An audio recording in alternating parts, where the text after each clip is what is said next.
What's going on, guys? It is your boy here, of course, the combat consultant, the soundboard god, Jacob Cooperman. And today I wanted to give my official detailed prediction and breakdown of the UFC 300 main event between Alex Pereira and Jamahal Hill. Without further ado, let's get into it. I'm going to be talking broadly and generally as if I were conversing with you at a bar about what I believe makes this a fun fight and what I believe the dangers are for both of these gentlemen in each other's skill sets. I think the thing that jumps off the page to me about both these guys is their killer power, right? Jamahal Hill, Alex Pereira both have that touch of death. I think of the Crute finish. I think of the first Israel Adesanya finish from Alex Pereira. All of these knockouts and so much power between these two guys. Also, funnily enough, Alex Pereira looks more like an elite level athlete than Jamahal Hill does. Both of these guys don't really have the frames that would suggest they have a ton of power. Alex Pereira is just very tall, but he's very lanky. And Jamahal Hill just kind of looks like he rips six packs pretty consistently. Funnily enough, though, he just seems to have that killer power that he can just pull from whenever he needs. And I really like, because I went back and I reviewed both of these fighters' past fights, I really like how Jamahal Hill looked in the Glover Teixeira fight. Now,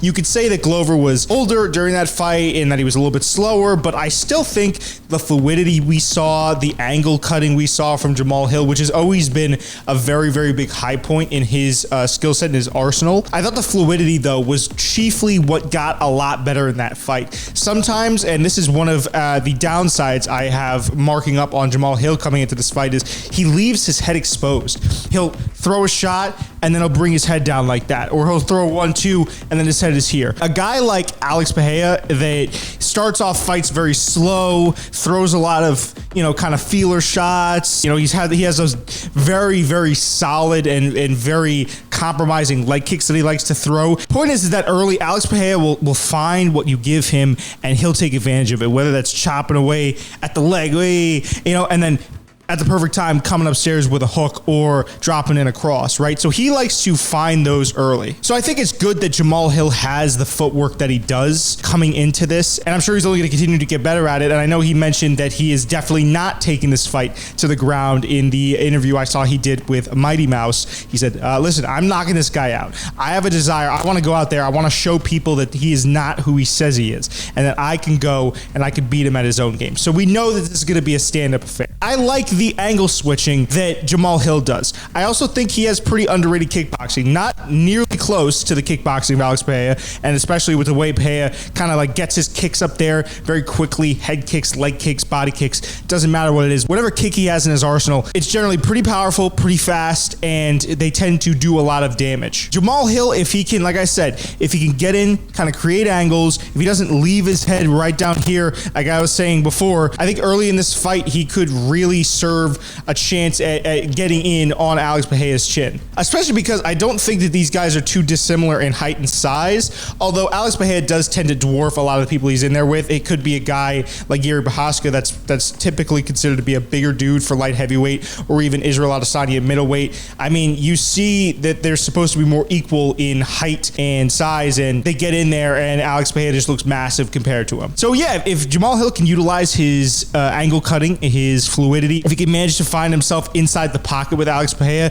and he can manage to get his own shots off without getting clipped or tagged, then this should be much more of a close fight than I think a lot of people are expecting. I think a lot of the general consensus right now is that Alex Pereira will chin Jamahal Hill, and I tend to think so as well, but I think there are other extenuating circumstances that make this a much closer fight than we think. Going back to what I was saying about Jamahal Hill's kickboxing, I think it's underrated because a lot of people tend to put a lot of emphasis on his boxing. To rock Glover with a head kick that came pretty much out of nowhere and then immediately throw another naked head kick and connect, that's impressive. I don't care what anyone says. Still, I don't think it's contending with the kickboxing of Pereira. I think where Jamahal Hill stands the best chance is getting inside, making this much more of a gritty, dirty affair. And that's where I think that's why I said earlier on, Pereira's going to kind of take his time. He likes to fight at range, again, keep it up here, boom, boom, and he'll pick you apart. He'll snipe you. I almost wonder if it's up to Jamahal to kind of close the distance, maybe stay behind a jab, right? You don't want to come in naked. That's the one thing you never want to do against Pereira. We saw that, unfortunately, with Strickland, which is that Strickland came in, he wasn't throwing much, and boom, he got clipped, he got tagged. I also think Jamahal is very confident in his abilities, right? So I think he is going to be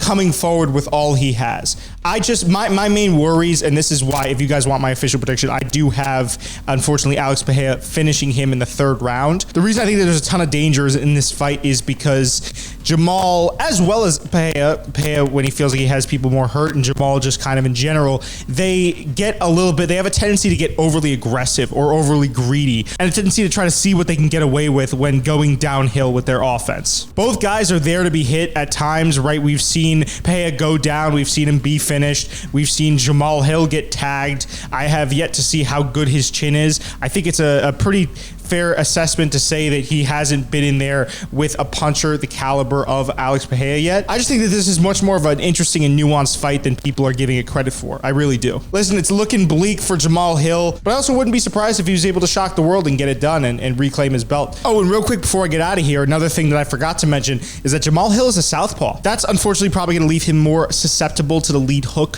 of Alex Pereira, which is, again, another thing that kind of stacks against the odds for Jamahal, but I'm hoping whatever we see, it's an entertaining fight. Do let me know what you think down in the comment section below about this fight and the UFC 300 card in particular. I think it should be a fun fight, and I think it should be a fun card, man. Without further ado, it has been your boy, the combat consultant, the soundboard god, Jacob Cooperman. I'll see you on the next one. Deuces.